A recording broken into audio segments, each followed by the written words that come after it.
Eksklusibong nakapanayam ng PTV ang bagong chairman ng Philippine Charity Sweepstakes Office na si retired Judge Felix Reyes. Dito inilatag niya ang kanyang mga programa para sa ahensya. Si Alan Francisco sa report.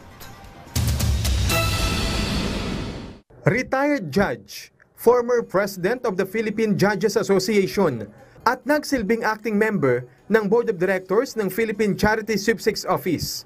Yan ang mga ginampanan ni retired Judge Felix Reyes na isa na ngayong chairman ng Board of Directors ng PCSO.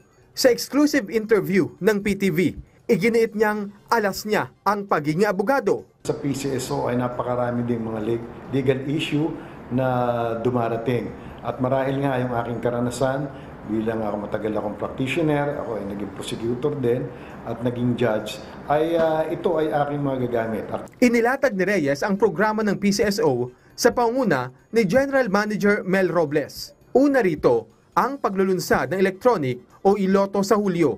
Magagamit ito ng mga bettors sa tulong ng application o app ng PCSO. Sa kasalukuyan ay patapos na kami doon sa test run period at iniintay na lang namin ang lubos na pagsang-ayon ng Office of the President. At pagka nangyari na yan, ay marahil by July, ay officially na namin talagang magagamit ang betting platform na yan, yun nga, sa pamamagitan ng kanilang mga cellphone. Dahil dito, pwede na rin tumaya ang overseas Filipino workers na nasa ibang bansa. Panigurado rin na lalawak o dadami ang bettors. Basta tiniyak ng PCSO na hindi maaring makapagparehistro ang mga minor de edad, lalo't nakaengganyo ang mga bigating papremyo. Sa Oktubre, target ilunsad ng PCSO ang Lotto Bilyonaryo. Dito, posibleng maging bilyong piso ang 100 pisong taya. Yes, sapagkat sa kasalukuyan, ang pinakamalaki naming papremyo yung sa 658 na 50 million sa tayang 20 pesos. Ito naman sa tayang 100 pesos, the initial pot will be 1 billion. At ito po ay mararagdagan sa oras na hindi ito tinatamaan. Umaasa kami na malaking revenue ang maidulot nito at malaking tulong naman ang ating maibalik sa tao.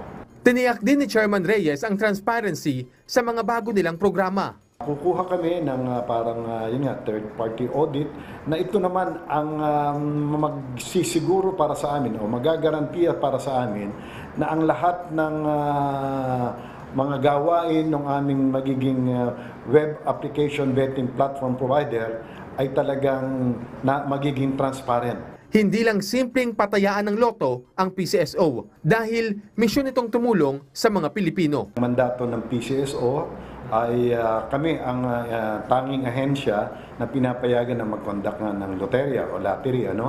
At bilang kapalit naman ito, ay kami ay inaatasan din na ibalik ito sa ating taong bayan sa pamamagitan ng pagbibigay na nga ng una na dyan ang medical assistance program.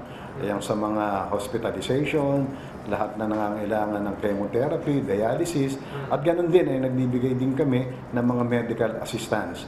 At napakarami din kaming mga ahensya na aming binibigyan namin ng tulong.